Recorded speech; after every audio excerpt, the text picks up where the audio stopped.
Um, we'll just post this here for the homies.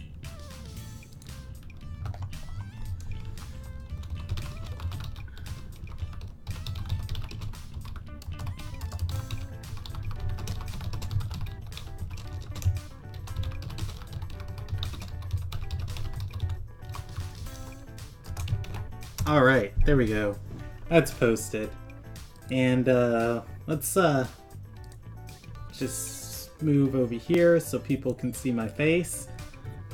And the music just keeps going. Man, this is great. I'm excited. Are you there, Shelby? I am. Can you hear me? Yes. We're live. I probably should have did a sound check before we went live. So go ahead again and talk. And let me just make sure you're coming in at a good volume. This is Shelby. Am I coming in at a good volume? I'm gonna turn you up a bunch. Don't adjust yourself. All right, go for it again. Go for it again. This is Shelby. Okay, you sound good. That's beautiful. Okay.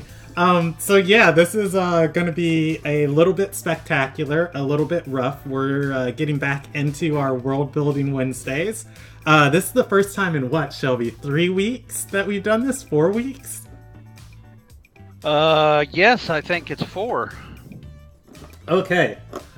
So everybody or who's watching the video is who's watching has a spoiler, and they can know what this episode is about. But everybody who's listening, do you want to introduce the topic we're talking about today? Absolutely. So today we are going to be talking about evil characters. Evil! I'm sorry. Very evil. Wahahaha, evil laugh. And we're going to be talking about evil PCs, evil NPCs, your big bad evil guy, and more, I think, tonight. Ugh, I'm so excited. Are we still sticking to like the 30-40 minute time frame? Because I mean, we'll go as long as you want to. I love villains. They throw us out. Yeah, I absolutely love villains. So, I'll let you get started because you were mentioning something about what spawned this topic was Matt Colville's video about evil player characters. And there was a couple things you were saying that were sparking things off in my head that I just wanted to get on the ground running and go with. But I'll let you set up like the discussion into the first question that you want to ask, and then I'll start speaking. No problem. So we're going to be talking about specifically Matt Colville did release, I believe on Tuesday, he released a video talking about evil NPCs. And he got kind of lambasted on his Twitter for mentioning that D&D needs more evil characters playing. And people were very affronted by that. And long story short, his video was to explain what he meant. And he gave some interesting things that we're not going to dwell about what's going on there. I'm going to give a short intro onto it, is that people think that when you're playing D&D, you have to play a good character, and that is not true. That is not true at all. But there are some rules if you are playing a evil character, and they really boil down to make sure that you're a party member and not an idiot, right? If you are constantly going against the party, you're gonna make it unfun for somebody, either yourself, the DM, or one of the other players. And that is normal advice that I would give anybody playing D&D for the first time. Don't try and play somebody, as long as people are friends at the table in real life, your characters don't have to be friends at the table, right? but you gotta be talking to them. You gotta communicate, and you can't be an idiot. This goes for like rogue characters. I know rogues do this a lot, where they steal from the. I mean, you can be an idiot, but you need to be a party conscious idiot.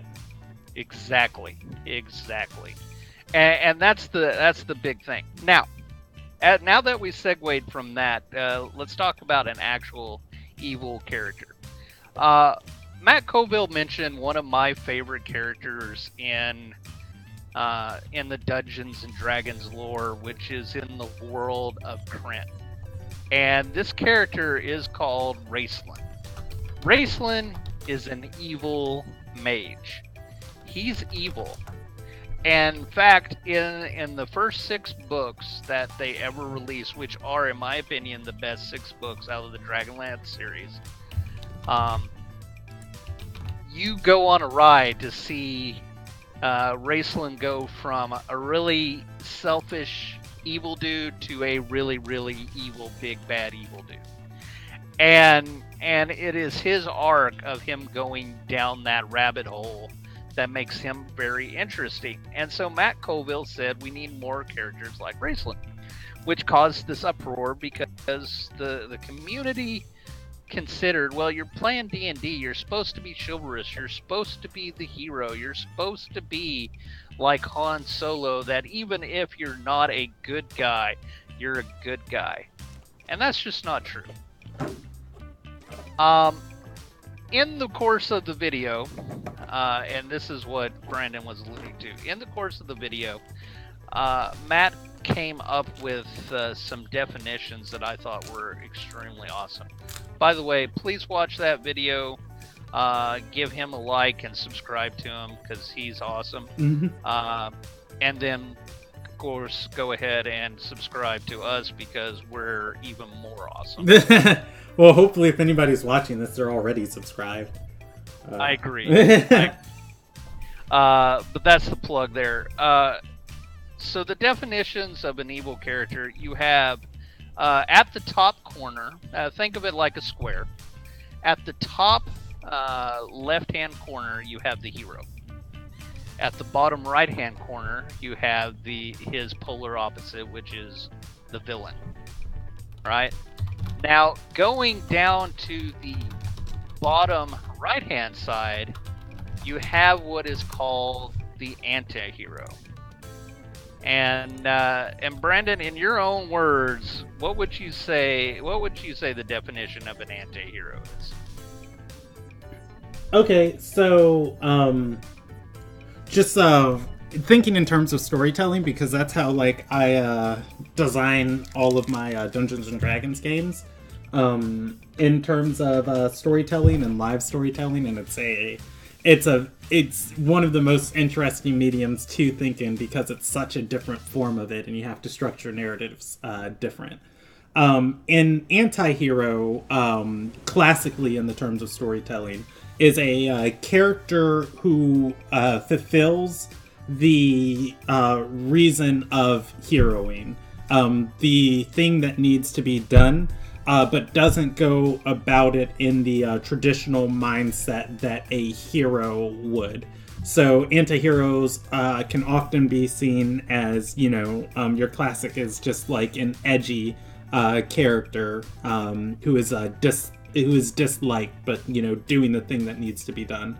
But mostly there's a thing in the story that needs to be done to be solved. And the anti-hero is the person solving that through means that a typical well-liked good hero wouldn't go through. So what can be seen is just easy, example off the top of my head. There is a horde of undead rampaging through the countryside, and the more villages that fall to these undead, the bigger their ranks get. So the anti-hero, or rather the hero, organizes a group of knights and goes and combats this. There's a huge village like on the path for this horde of undead. A hero would organize like a group of knights and go combat this horde and defend the perimeter of the town and not let the undead in there. the anti-hero would say, well, you know, if they feast on all these people in the village, then everybody's lives are going to get worse. But if we kill the people in this village, they literally can't win. So I'm just going to kill the people in the village. And it's combating the undead threat of stopping their ranks from getting larger, but not doing it through a traditional method. That's how I, you know, define anti-hero. No, that's actually a good point.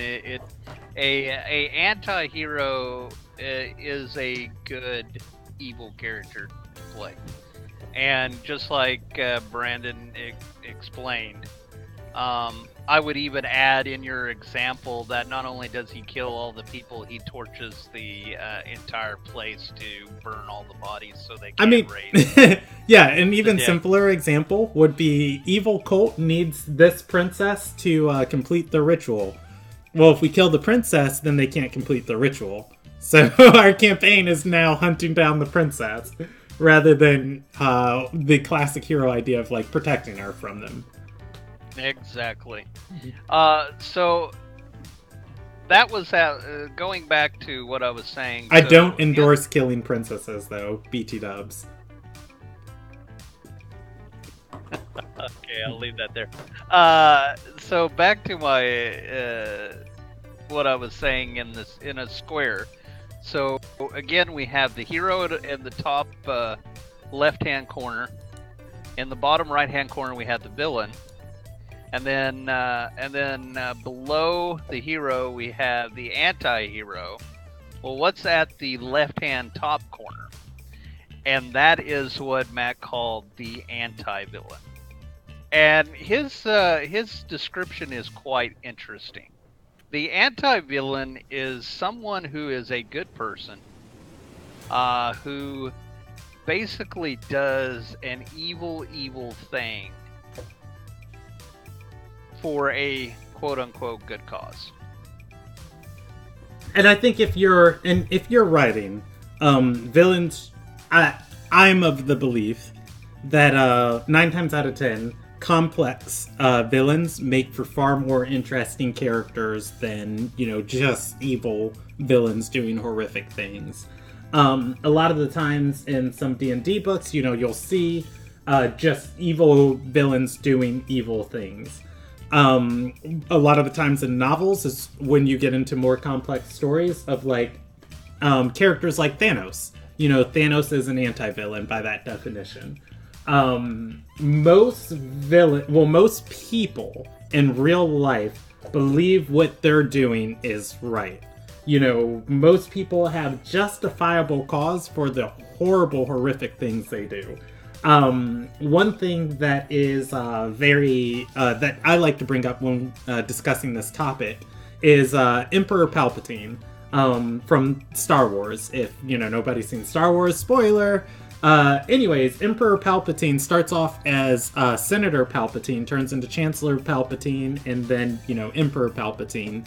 And what happens in the extended universe, and this canon's been thrown out, but, you know, before they threw out the extended universe, one of the cool things about Emperor Palpatine was, he is, you know, of course he's a Sith Lord, and in his experiments with the Force, he discovered this race called the Yasavang, I always forget how to pronounce their name, but they are completely Force immune. They're not a Force-sensitive race. You can't detect them with the Force. You can't affect them with the Force. You can't do anything to them. And there is a huge swarm of them coming to invade the galaxy. In, you know, distant, hundreds of light years away. And the Old Republic is 100% reliant on Jedi peacekeepers to keep the peace inside of the Old Republic.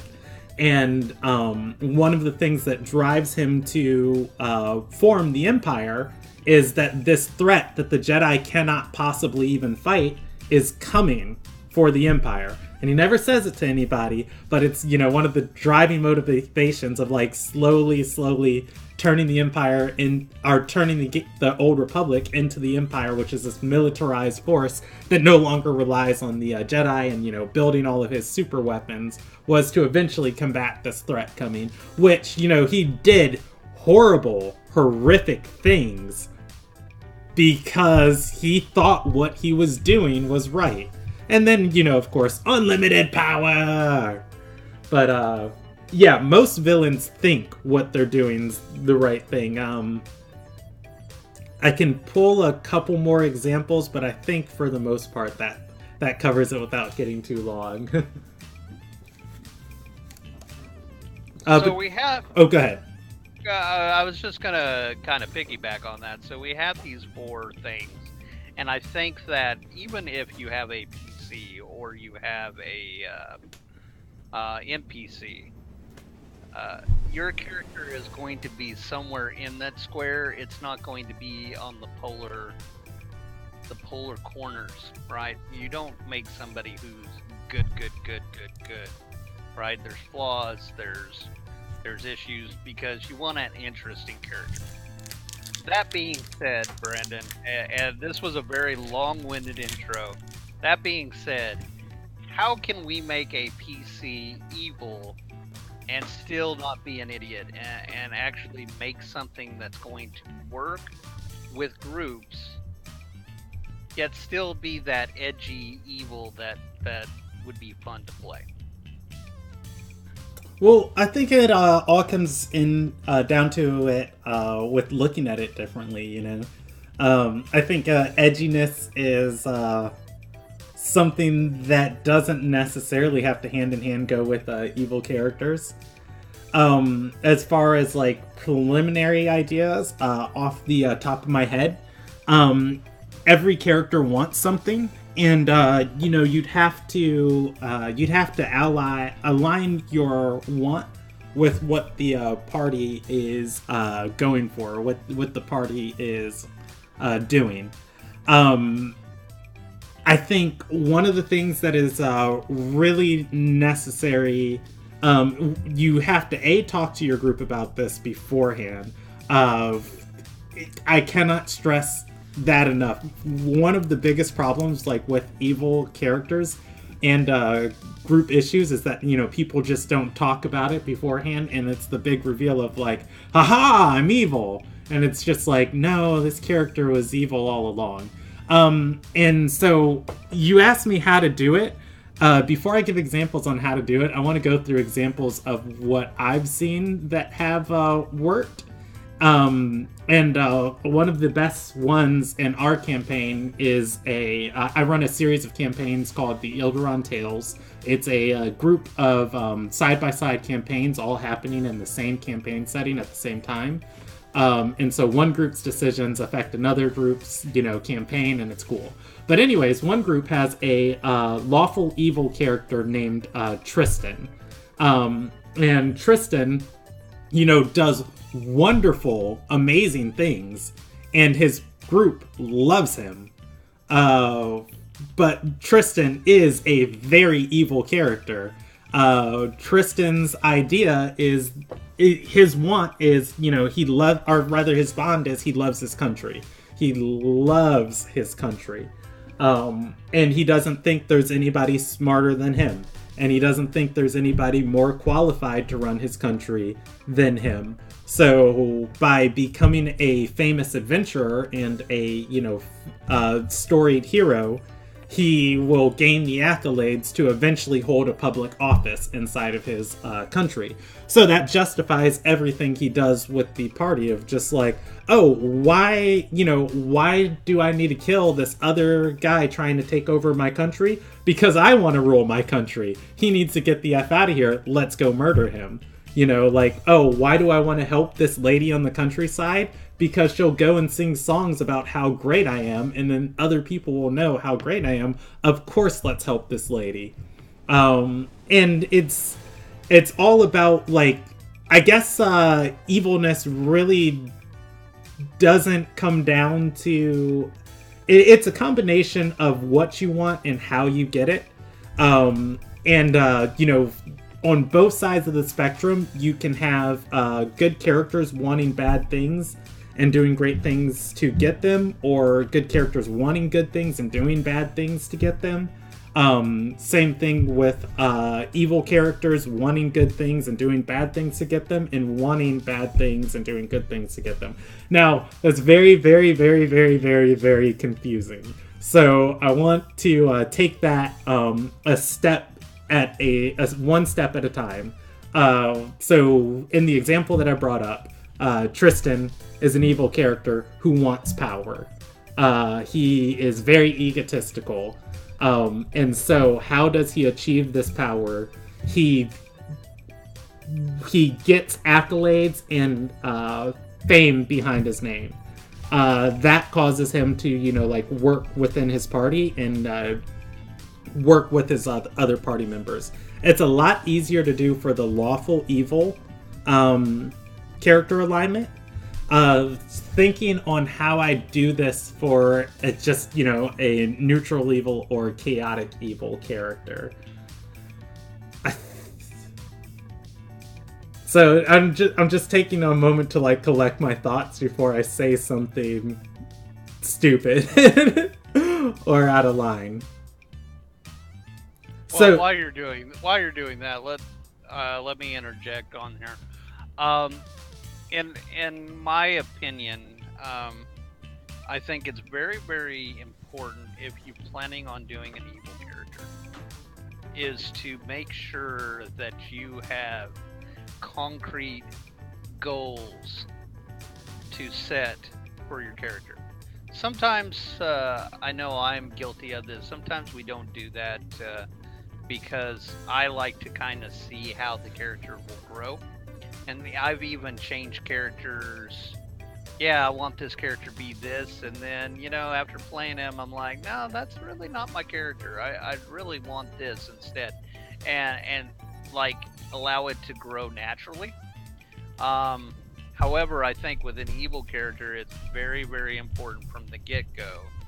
You basically plan out, this is what my evil character wants, because if you don't, then either your character isn't going to be evil, it's going to kind of get washed in the mud and they'll be more selfish and neutral, or he's going to be one of those idiot NPCs. All right, so that causes problems. I've had a bit of time to collect my thoughts on, like, what you're saying. So if I was making an evil character, and this is World Building Wednesday, so we're gonna make one right here because why not? Why not? We'll say Gazette. It's just a name that came off the top of my head. Ooh, I like it. Yeah, is an evil character that we're making. And what we want to do is, you know, have the opportunity to have that edgy, cool character that, you know, we play that works with our party, you know, that doesn't cause party dynamics. So the easiest way to do that, I think, is take something that is very relatable that everybody, you know, feels.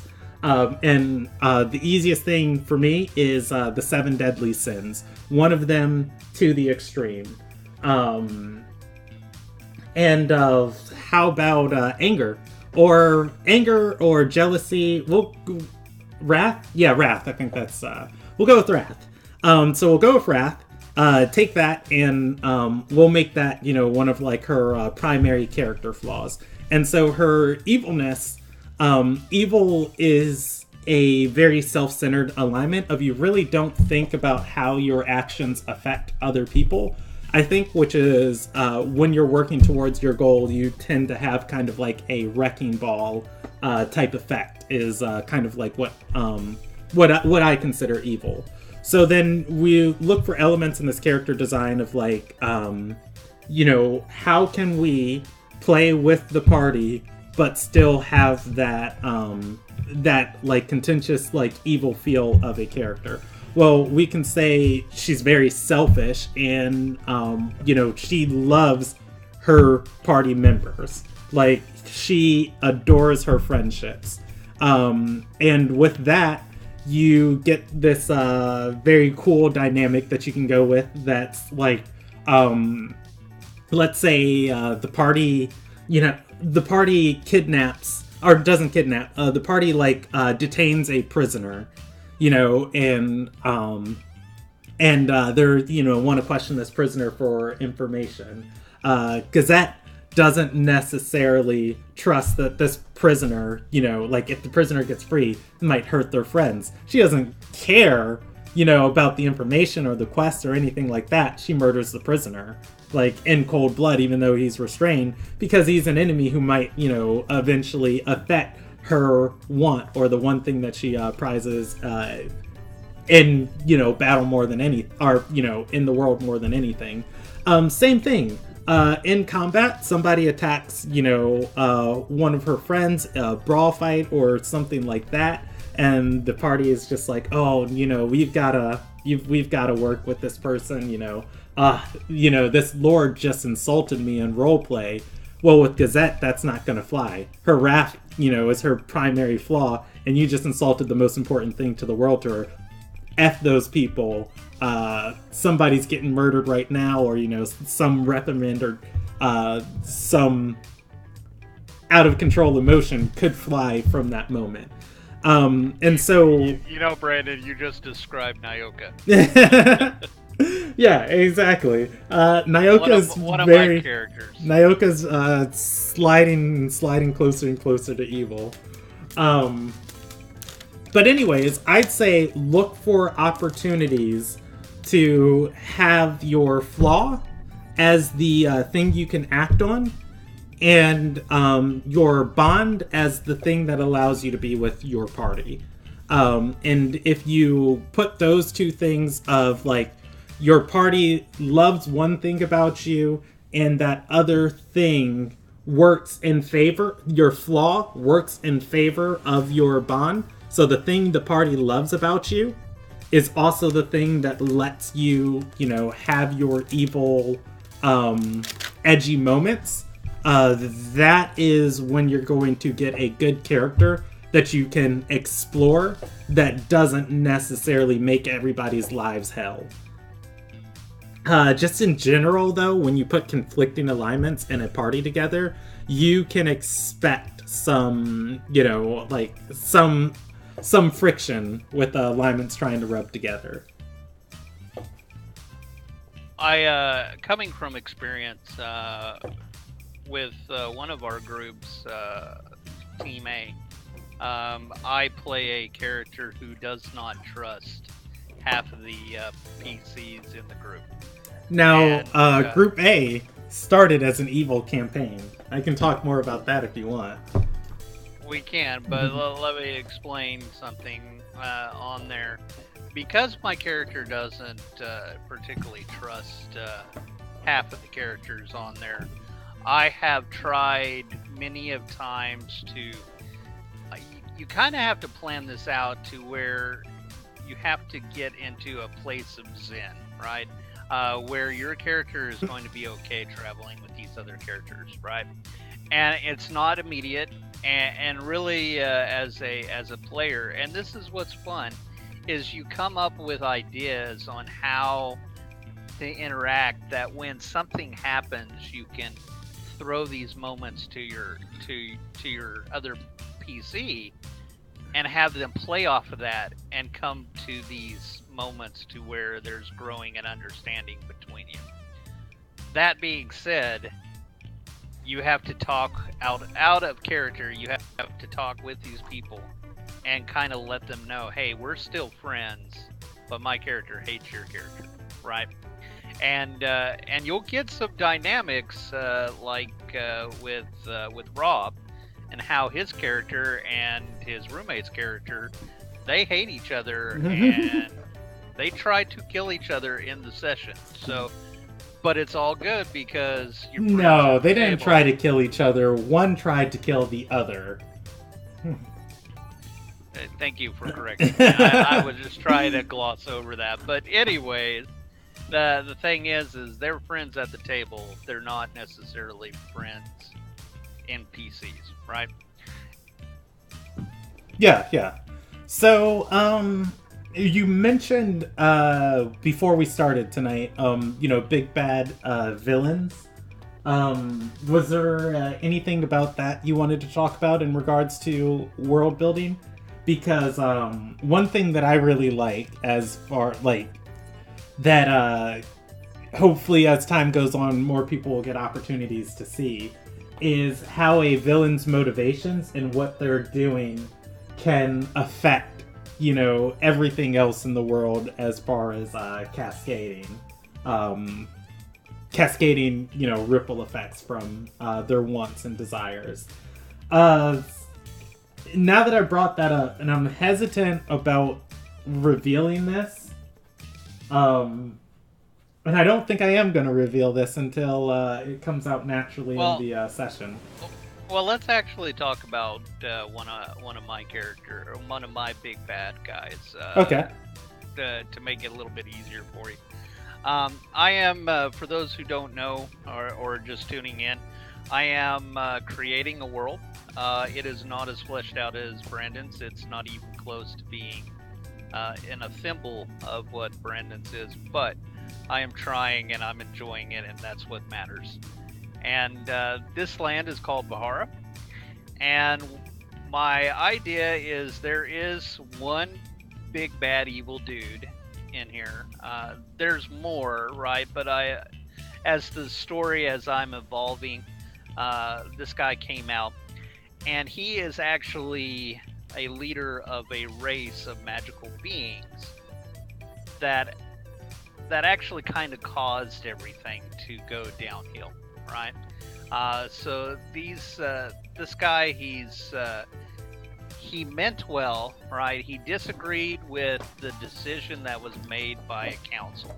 Okay, he was a leader. Can I cut you off for a second? Yeah, go ahead. Okay, so what is his ultimate goal?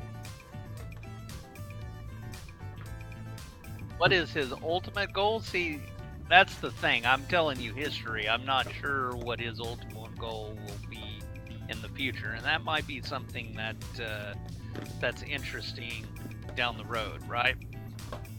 Actually, I take that back. I think revenge. Revenge is his ultimate goal. Okay, so that's gonna lean a little bit more to the classically evil side. And how's go ahead. I am painting him as a classically evil dude. Not necessarily our hero doing the wrong thing type deal. This guy is a big bad evil dude, and like you would see Vecna or the classic D&D tropes. Okay, yeah, and I definitely don't think there's anything wrong with that. I think the best stories have multiple villains, of course. In a different villain in different roles.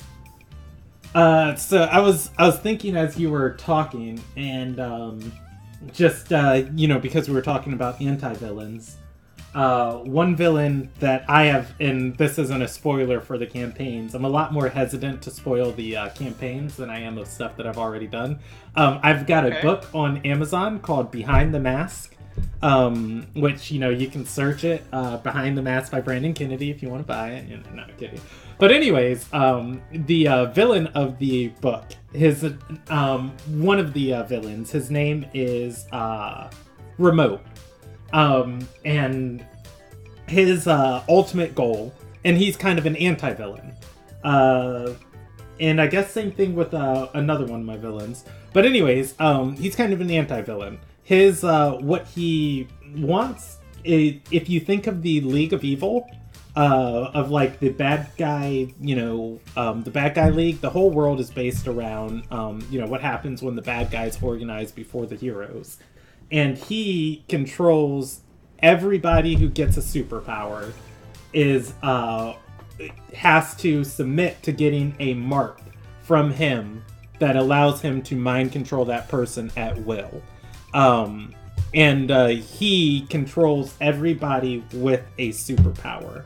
And when superpowers started appearing in this world, it was this wild, chaotic time that's insane. And what he did was he provided order for everybody who got, who had a superpower. And, people in society really didn't realize what he was doing was, ordering every villain and basically putting a kill switch on the side of their face if needed. And, he's portrayed as a villain in the book because he's this tyrannical guy who's just like, if you don't join my organization, I will just murder you. Like, if you get a superpower and you want to live, you either join or die. And then, people with superpowers are just, or people who don't have superpowers are like, oh my god, this organization controls all the superpowered people. They can do whatever they want. We're terrified of them. They're everywhere watching us. They're not really doing anything, but they're watching us. And so the book goes through and eventually breaks his... he dies, and once he dies, the floodgate is open. And that's going to be any future story. But, it's seen as, like, this great heroic moment of, like, his death. And then, he was an anti-villain of, like, well, without him, literally, how do you control people who can teleport, between dimensions? How do you control people who are invulnerable? How do you control people who can fly and lift buses above their head and throw them at people, And so that's like one of the ripple effects that I think you can get very interesting decisions when you like look at giving your villain a different want of like he wants to do a thing that is good for society. The way he went about doing it didn't have good PR rings to it. And in turn, he was set up as the villain and then, taken down as the villain. But now you get this whole other dynamic of the story that, whoa, now the heroes are the ones who did the bad thing that threw the world out of whack. That becomes like a very fun story building element.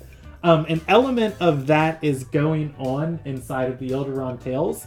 And I think when you look to put this inside of your world and you put it inside of your characters and the things that are moving, you get this very great pendulum of a story that doesn't ever stop. Because by the heroes solving the conflicts the villains bring up, the heroes make more conflicts that need to be solved, and other people working to solve those conflicts that might not be solved in alignment with how the hero sees the story needs to be solved.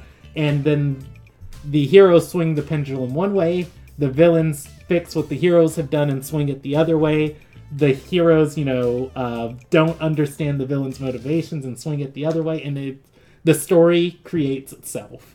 And I think that's very important for long-running homebrewed campaigns, which I'd hope most people who are looking at these videos would think about running or are looking to run. We've gone for 40 minutes.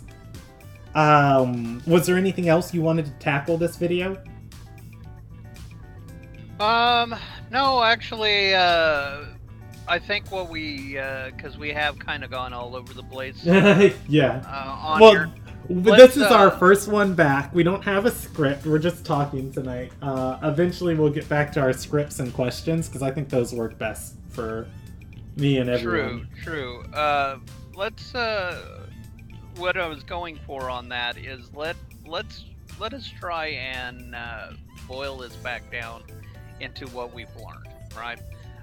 So I think the first thing is to make an edgy character. It is very important that you set up your goals and do those flaws and those hopes and those dreams and what your character wants at the beginning. I think that's a good thing, right? Yes. I think when creating an edgy character or a evil character, keep the party in mind and communicate is a good thing. I also think that in what you had talked about, an interesting character isn't something that isn't normally just evil. or just good. It's one of those things that it's kind of in between, right? He does good things because he has to in order to get whatever he wants to accomplish done, or he does bad things because he feels them right, and now he's the anti-villain, right? Make more interesting characters than your normal D&D trope of good guy, bad guy. I think that when let's boil down, because we kind of touched on this when you were building your character. Okay. Let's really streamline this process. If we were going to build a bad guy, the first thing you said. Now this is a bad guy for a campaign or world, or bad guy as a player character. Let's do a bad guy as a campaign, because that's okay. What So we like made. A villain. Okay. Yeah. So if we were going to do that, you mentioned the 7 deadly sins. Well, let's kind of streamline that process. What's the first thing that we should come up with when we're making a bad guy? Well, so now this is different. So you need the so as a player character, you need a flaw that is relatable to other characters, that they can acknowledge, of just like, I see why this person that I'm running next to is constantly, messing up, because they can't control their wrath. They can't control their anger. They need anger management. I too sometimes feel angry. When you do that to a villain, players naturally, they look at a player character as their ally first before they consider them an enemy. When you do it to a villain, players look at them as a villain first, and those flaws aren't as relatable when it's like, oh, he can't control his fucking anger. Oh, excuse me. Excuse the language. It's like, can't control his effing anger. Well, F that guy, let's just kill him. I think what's important when making a villain complex is that you take a virtue and you take that to the extreme. God, I just keep thinking of like my big bad from the Ilderon Tales world, and since we're not talking about their goal, and we're just talking about what composes them, I will discuss this. So, what a flaw of, or rather, a virtue taken to the extreme, is a noble characteristic, something that we like in a character, that we like and we want a person to have, but once they take it too far, that's what enables them to be like that interesting type of villain, that can move in an interesting way. So for my character, or for one of my big bads, they are entirely too motivated by faith, and they are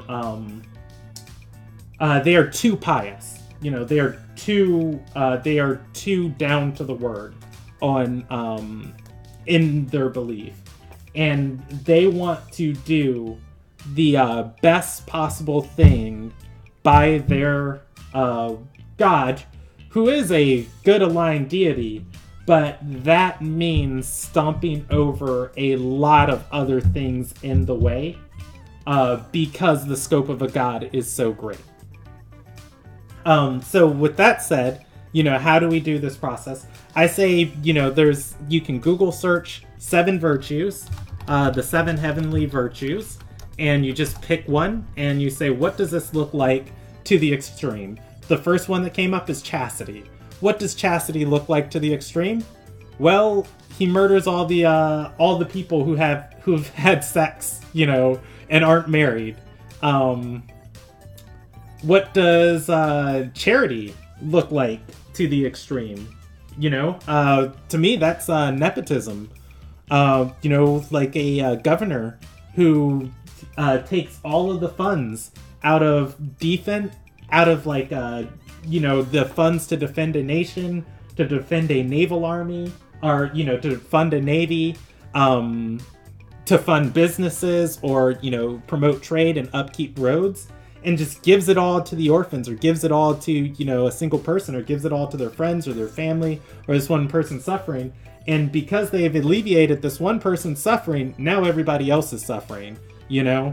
If you don't have armies to protect your farms, you know, people come and raid your food, and now you have famines and everything else. And all of this is a result of this one guy hoarding all the money and giving it away to, you know, somebody else.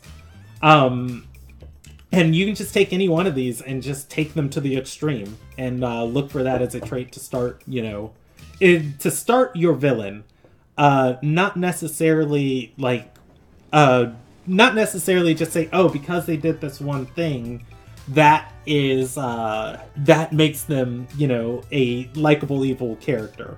No, that one thing is an element in their, I guess, in their persona. And that one virtue to the extreme should interweave with their bond and how they move towards their bond. So that's interesting. So they're basically opposites. If you want to make an evil PC, you're going to pick a you're going to pick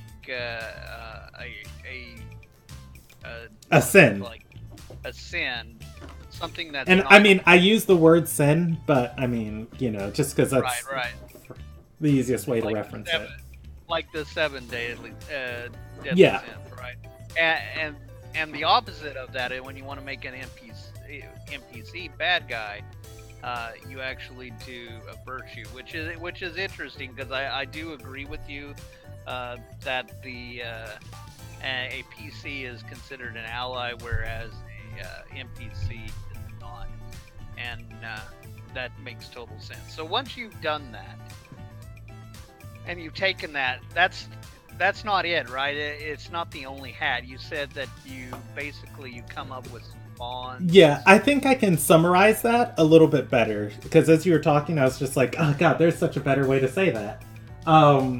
If you can, in either one of these two statements, do this about a character, you've made an interesting evil character. If you can make the person looking at that character say, I hate the thing I like about that character, or I like the thing I hate about that character, that's your primary motivation for making an interesting evil character. If you can get those contrasting emotions on one single element that defines that helps define that character, of, you know, I like that thing I hate, or I hate that thing I like about them, then you're on the right track. So that's your step one. You know, take a virtue and take it to the extreme, or, you know, take a sin and take it to the extreme. I always thought that in literature, the best characters, if you're sitting there reading a book and you think to yourself, man, I hate this character, he is such a beep, right? That's a well-written character, because it is expressing the emotion of it, and vice versa. I agree with you on that. All right, so say we did that. Is there anything else that we need to touch up the character, or are we good? We just go about the normal process. So what I like to do is I like to say, what does my villain want? You know, because we're making a big bad evil villain. What does my villain want? And how does him wanting it put other things in motion? And I'm sorry, I use him, but, you know, villains can be anyone. How does, you know, them wanting it put other things into motion? How does their want of that thing put other things into motion? That's a good way to say a sentence. Cool. I like that. And just kind of off to the side, when the PCs thwart the bad guy, consider what him not getting it, or did he get it another way, off screen? That also will come into play and build your story as well. Not talking specifically what we were talking about, but something to keep in the back of your mind. The way you said that. As for off-screen stuff too. As we are talking about this, I guess I'm going to give examples for each step of the process, because I have one that I can talk about. I'm working on another book. It's called Godsent, and the big bad villain of the book is a guy named Theron. He is basically an allegory for the devil. He is God's greatest angel before he fell, and his trait that the thing you like about him that is too far to the extreme is humility. He is God's greatest angel, and there is the Elysian Empire that he works for, that he's the number 2 of, and he has saved this empire on hundreds of thousands of times throughout the course of history. He is one of the greatest heroes of this empire. He is second only to the leader of the empire, and he is way too humble for the accolades he has behind his name. Everybody's like, wow, your humility is like crazy, and the whole book you're following him and you're just like, oh, this guy's really respectable in his place in this empire. So that's number 1. That's what thing do we like about him, and how do we make people hate about it? So his humbleness to the extreme. You see, and this is kind of how these two are interwoven. So we kind of have to go to step 2 before we can finish step 1. So step 2, the thing that he wants, his empire is being threatened. He is the guy who saves the empire. He is always the guy who saves the empire. That's its core identity. And his empire is being threatened. And so he's way too humble. And the resources that he needs to save his empire, he can go and say, give me these resources. Give me this, give me this, give me this, give me this. I'm going to save the empire. But he doesn't. He is on the same rank as these other people. And he plays the political game of just like, hey, I need your help. Oh, okay, you can't help me. Well, I need this person to help me. And you see it's literally tearing him apart of just like, God, why don't you just step up and do, what needs to be done? And so number 1, his humility is way too far to the extreme. And number 2 is he wants to save his empire.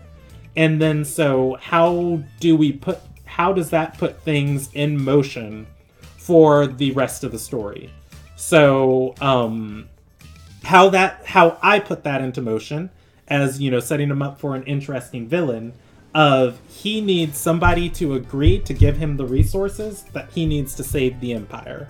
In order to get that person to agree, he has chosen not initially to blackmail her, but to blackmail the person by basically getting her daughter to commit a crime. He tempts her daughter to commit a crime, and when the daughter is going to be exiled, he is going to step in and stop her from being exiled. And in that, she'll owe him a favor. And so he wants to save the empire. He needs the resources to do so. He tempts the daughter to commit a crime so he can step in humbly, save her, and get the person to agree to help him. And how the rest of the story cascades from that is the daughter says, no, I don't want your help. You told me to do this crime. It's my sin to bear. I'm going to face my exile and leave this country and, make up for it on my own. Which then now comes back into play of his empire's threatened and everything. And then you get all these cool moments of, like, how does he move forward from there? In terms of narrative structure of a story, I think it's important for villains to grow. In terms of a tabletop role-playing game, it's probably important for villains to die. I don't know if my villains that I've put in place inside of the Elderon Tales will have the same chance to grow and evolve, but I just think that's like the most interesting way to go about them.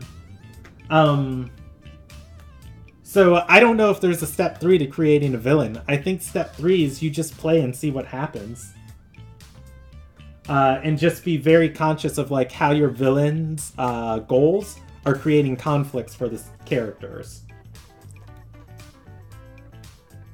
All right. Well, I think we've covered everything that we are going to do today. Brandon, is there anything that you want to cap I'm gonna say I hope this has been helpful to somebody.